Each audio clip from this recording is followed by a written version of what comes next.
Shalom Avraham et bien cher, ce Shabbat Parashat Va'era, les 7 premiers plaies qui vont en fait se lancer sur le pays d'Égypte et le détruire complètement, malheureusement pour eux, parce que ils n'ont pas voulu écouter la parole de Dieu, de nous let my people go, laisser sortir, libérer notre peuple, et Pharaon bien entendu n'a rien fait de bien pour ça, et il a payé le prix qui était vraiment un prix très excessif.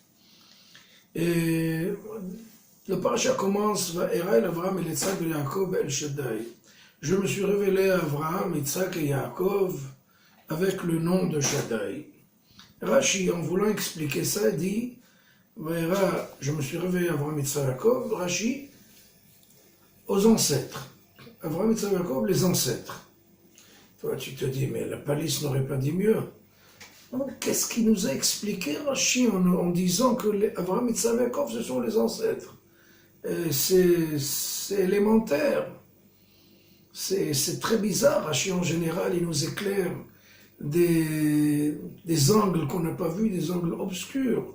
Et là, il a dit la chose qui est vraiment la palisse même. Pour comprendre ça, Bezrat Hashem, il faut comprendre aussi un autre thème. Quand on commence la tfila de la Hamida, donc la tfila centrale, on dit Elohé Avraham, Elohéno, Elohé Avateno, Elohé Avraham, Elohé Tzaber. Notre Dieu est le Dieu de nos ancêtres. Et se demandent nos sages, c'est pas le même Dieu, notre Dieu est le Dieu de... C'est comme s'il s'agissait, Chazvé Shalom, de deux sortes de dieux. C'est le même Dieu, notre Dieu. Pourquoi dire notre Dieu, le Dieu de nos ancêtres? C'est assez bizarre.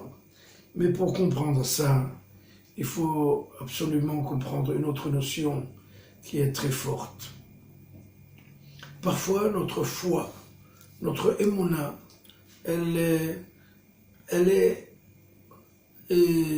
sa source, c'est une émouna comme nos parents. Elle est irrationnelle, inconditionnelle. Mes parents ont fait comme ça, je fais comme eux. Je ne cherche pas midi 14h, je ne suis pas un philosophe. Ce qu'ont fait mes parents, je fais exactement la même chose. Ça, c'est une foi, en fait, qui est un héritage, un patrimoine de nos parents. Mais parfois, la foi se construit par l'étude, par l'approfondissement des choses, par la recherche. Et quand on arrive à cette foi, après avoir fait des grandes recherches et de grandes enquêtes spirituelles, là, on a acquis une foi très forte. Quelle est la meilleure? Celle de nos ancêtres ou celle sur laquelle on s'est efforcé? Eh bien, nos sages disent qu'il faut les deux. Il faut quelque chose qui soit inné en nous, inconditionnel, et sans logique, irrationnel, et quelque chose qu'on a pris comme ça, on l'a hérité directement de nos parents. Ça, c'est quelque chose de sentimental. Ça c'est force. Mais ça ne peut pas venir sur le compte de cette foi qu'on a véritablement construite, édifiée. Et c'est comme si c'était un immeuble qu'on construisait, et pierre après pierre, c'est quelque chose qu'on a, la logique, le rationnel, le suivi, le compris. Donc, quand Rashi dit « Je me suis révélé à Avraham, Yitzhak et Yaakov », ça c'est une étude individuelle. Il dit la Avot, nos ancêtres. Donc, il faut ces deux forces. La Emouna, la foi qu'on a acquis par rapport à nos ancêtres, on l'a reçue comme ça, est complètement prête, sans s'efforcer. Ça, c'est une facette des choses. Mais la deuxième facette, c'est qu'il ne faut pas se suffire et se dire, bon, j'ai acquis ce que mes parents m'ont donné, bon, c'est à prendre ou à laisser.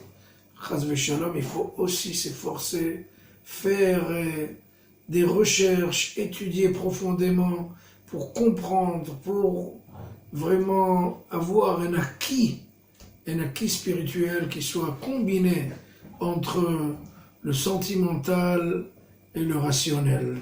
Et c'est comme ça qu'on devient des gens de Torah qui sont construits d'une façon parfaite. Bezrat Hashem, Shabbat Shalom.